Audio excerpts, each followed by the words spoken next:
Please find a quiet, comfortable place to sit or lie and relax as I read Winnie the Pooh, Chapter 2, in which Pooh goes visiting and gets into a tight place.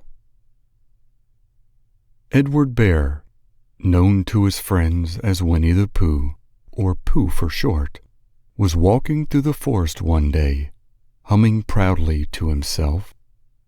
He had made up a little hum that very morning as he was doing his stoutness exercises in front of the glass. Tra-la-la, tra-la-la, as he stretched up as high as he could go, and then tra-la-la, tra-la, oh, help, la, as he tried to reach his toes. After breakfast, he had said it over and over to himself until he had learnt it off by heart, and now he was humming it right through, properly. It went like this. Tra-la-la-la, tra-la-la, tra-la-la-la, tra-la-la, rum-tum tiddly-um-tum, tiddly-iddly, tiddly-iddly, tiddly-iddly, tiddly-iddly, rum-tum tiddly-um.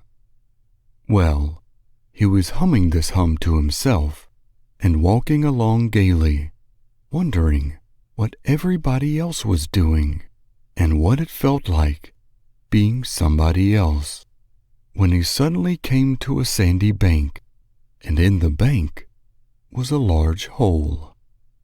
Ah, said Pooh, rum-tum tiddly-um-tum. If I know anything about anything, that hole means rabbit, he said, and rabbit means company, he said, and company means food and listening to me humming and such like. Rum-tum tiddly-um. So he bent down, put his head into the hole, and called out, Is anybody at home? There was a sudden scuffling noise from inside the hole, and then silence. What I said was, Is anybody at home? Called out Pooh very loudly. No, said a voice, and then added, You needn't shout so loud. I heard you quite well the first time. Bother, said Pooh. Isn't there anybody here at all? Nobody. Winnie the Pooh took his head out of the hole and thought for a little while. And he thought to himself, There must be somebody there, because somebody must have said nobody. So he put his head back into the hole and said, Hello, Rabbit. Isn't that you? Now, said Rabbit, in a different sort of voice this time. But isn't that Rabbit's voice? I don't think so, said Rabbit. It isn't meant to be. Oh, said Pooh. He took his head out of the hole and had another think, and then he put it back and said, Well, could you very kindly tell me where Rabbit is? He has gone to see his friend Pooh Bear, who is a great friend of his. But this is me, said Bear, very much surprised. What sort of me? Pooh Bear. Are you sure? Said Rabbit, still more surprised. Quite sure, said Pooh. Oh, well then, come in. So Pooh pushed and pushed and pushed his way through the hole, and at last he got in. You are quite right, said Rabbit looking at him all over. "It is you. Glad to see you." "Who did you think it was?" "Well, I wasn't sure. You know how it is in this forest. One can't have anybody coming into one's house. One has to be careful. What about a mouthful of something?" Pooh always liked a little something at 11 o'clock in the morning, and he was very glad to see Rabbit getting out the plates and mugs. And when Rabbit said, "Honey or condensed milk with your bread?" he was so excited that he said, "Both." And then, so as not to seem greedy, he added, "But don't bother about the bread, please."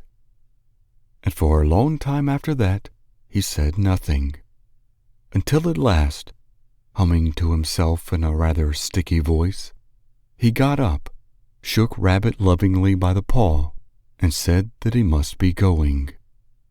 "Must you?" said Rabbit politely. "Well," said Pooh, "I could stay a little longer if you—" and he tried very hard to look in the direction of the larder. "As a matter of fact," said Rabbit, "I was going out myself directly." "Oh, well, then, I'll be going on. Goodbye." "Well, goodbye, if you're sure you won't have any more." "Is there any more?"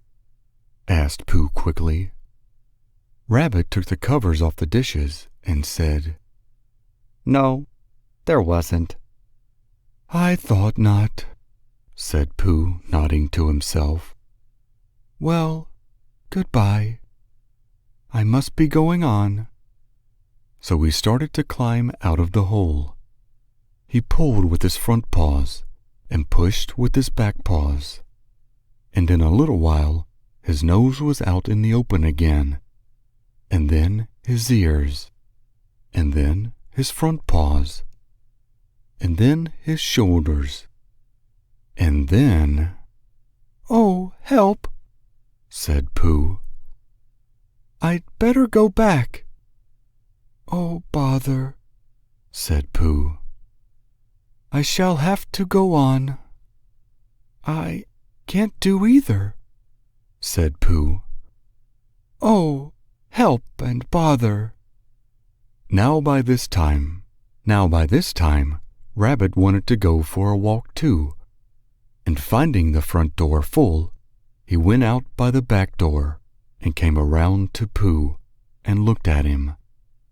"Hello, are you stuck?" he asked.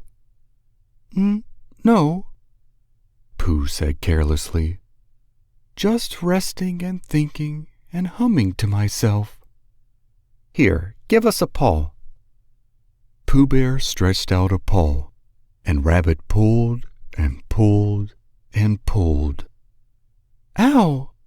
cried Pooh. "You're hurting." "The fact is," said Rabbit, "you're stuck."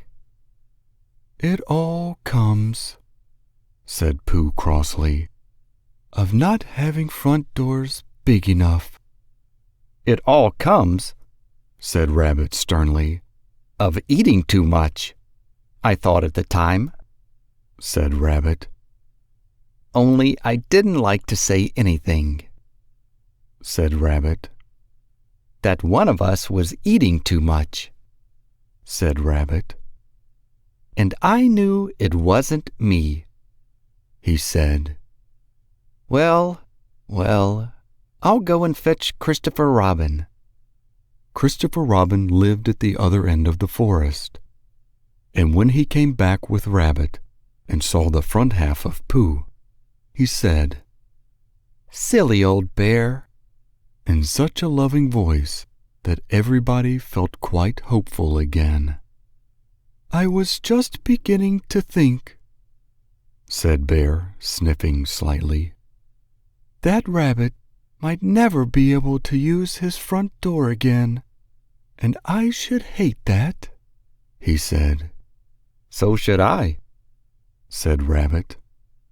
Use his front door again? Said Christopher Robin. Of course he'll use his front door again. Good, said Rabbit. If we can't pull you out, Pooh, we might push you back. Rabbit scratched his whiskers thoughtfully and pointed out that when once Pooh was pushed back, he was back, and of course nobody was more glad to see Pooh than he was. Still, there it was. Some lived in trees and some lived underground, and— You mean I'd never get out? I mean, said Rabbit, that having got so far, it seems a pity to waste it. Christopher Robin nodded. Then there's only one thing to be done, he said. We shall have to wait for you to get thin again. Oh, how long does getting thin take? Said Pooh anxiously. About a week, I should think. But I can't stay here for a week. You can stay here all night, silly old bear.